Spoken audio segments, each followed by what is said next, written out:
coucou tout le monde. Voici une vidéo très intéressante. Même plus qu'intéressante. Ok. J'ai vu une fois sur le site de Jérôme Goriz. J'avais écouté, mais je ne sais plus si il existe encore ou c'est peut-être un nouveau titre. Maintenant, c'est peut-être 007, je sais plus. Sur divulgationextraterrestre.com, ça doit encore exister. Jérôme Goriz, c'est un ami. Il y avait un petit truc de radio dessus, hein, qui avait intégré dessus, bon c'était son site à lui, où il parlait de 50 crashs, hein, d'OVNI, d'accord. Donc c'est peut-être bien plus maintenant. Donc là vous allez écouter, c'est très intéressant. Là c'est de la période de 1947 à 1952, il y a eu 16 crashs. Et après à partir de 1953, il y a eu 10 crashs en plus, c'est-à-dire il y a eu 26 crashs, avec des aliens morts évidemment, et des aliens vivants. Ah, là c'est du très très lourd, ok, qu'on s'accroche. Si je me trompe pas, ça doit être ça. Ouais. 16 plus 10, ça fait 26 crashs. De 47 à 53. Ce qui est énorme. Alors, le crash de Roswell,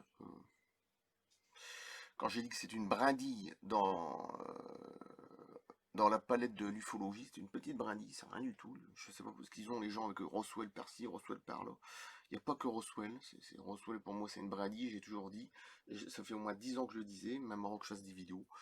Donc voilà. Donc c'est parti.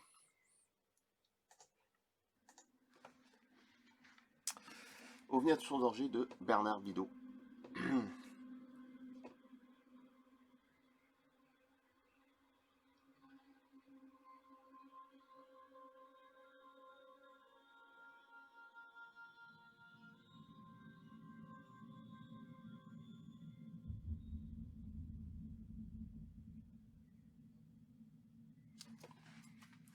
Alors, de nombreux crashs.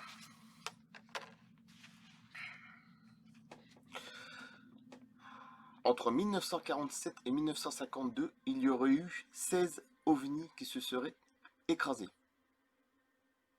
Déjà, ça commence fort, hein. À peine lu, déjà, à peine... bon, bref.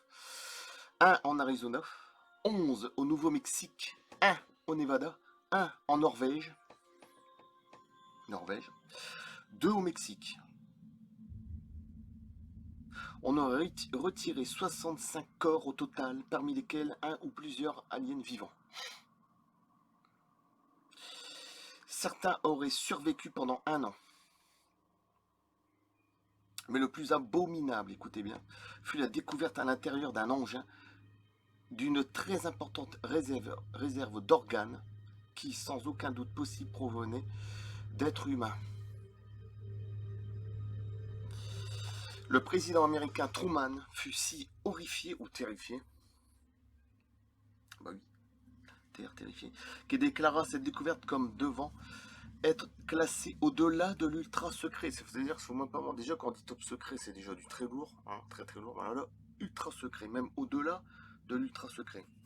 Cette découverte, différentes commissions composées de scientifiques et de politiques triés sur le volet travaillèrent sur ces crashs d'OVNI et ne devant en référer qu'aux présidents successifs, hein, par la suite. Le célèbre secrétaire de la défense américaine James Forrestal voulut dévoiler une partie du secret. Aïe. Il fut interné sur ordre du président dans un centre médical de la marine pour troubles mentaux. Ah, il faut pas oublier que c'est classé au-delà de l'ultra secret. Bon. Le 22 mai 1949, on lui attacha un bout de son drap autour du cou et un autre au plafonnier de sa chambre, puis on le balança dans le vide. Ça doit être beau. Pour simuler un suicide par pendaison. Non mais je rigole, mais bon. Le drap ayant cédé, il tomba dans le vide et s'écrasa 16 étages plus bas. Ce fut la première victime de la longue série de suicidés, entre guillemets évidemment, qui en savaient trop. Je sais, vous me regardez tous les livres. Le président, mais c'est pas dans le même contexte, faut pas non plus délirer. Le président Truman informa en détail les principaux responsables politiques de la planète, y compris l'URSS de Staline. Une sorte de gouvernement mondial secret, les Bilderberger, pas les hamburgers, se créa pour s'occuper de cette affaire et petit à petit étendit ses pouvoirs à d'autres domaines. Ce service ultra secret s'installa en Suisse, à Genève, et serait toujours en activité. Bon, certainement à l'heure actuelle aussi, je pense. Normalement. À partir de 1953, alors déjà il y a eu 16 ovnis crachés, écrasés, sous la présidence du général Eisenhower, dont l'arrière-petite-fille Laura Eisenhower, à l'heure actuelle, elle parle encore d'ufologie. En 2020, on parle même de la pyramide. On signala 10 crashs d'ovnis. C'est-à-dire qu'on est à 26 crashs, de 47 à 53, ce qui est déjà énorme. 9 aux États-Unis et 1 en Afrique du Sud. 1. On aurait récupéré 26 aliens morts et 1 vivant.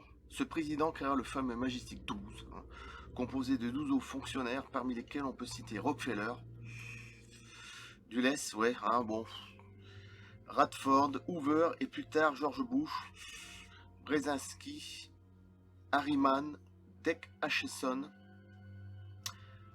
tous des membres de la trilatérale que du beau monde. Voilà.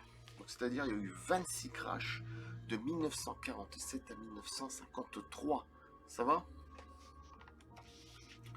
Quand je dis que c'est une brindille dans l'ufologie, le Roswell, c'est vraiment une petite brindille, c'est rien du tout. Et ça, je l'ai expliqué, je sais pas combien de fois dans d'autres vidéos, je sais pas lesquelles. J'ai certainement raison, de toute façon, sûr à 3000%. Donc je coupe là. De nombreux crashs, ovnis de son danger, j'allais dire direct, de Bernard Bidot. Et à la prochaine, merci. À la prochaine, je dirai.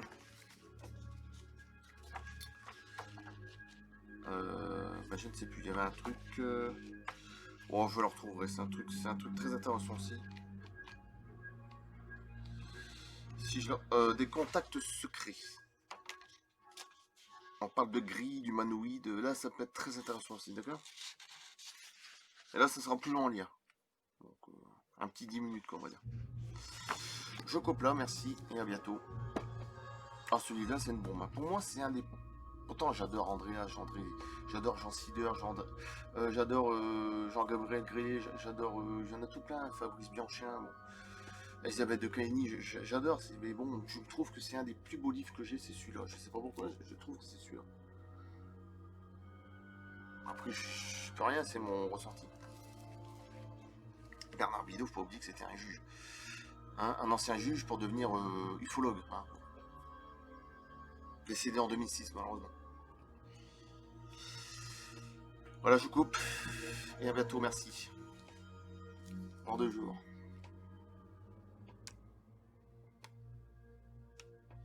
À bientôt.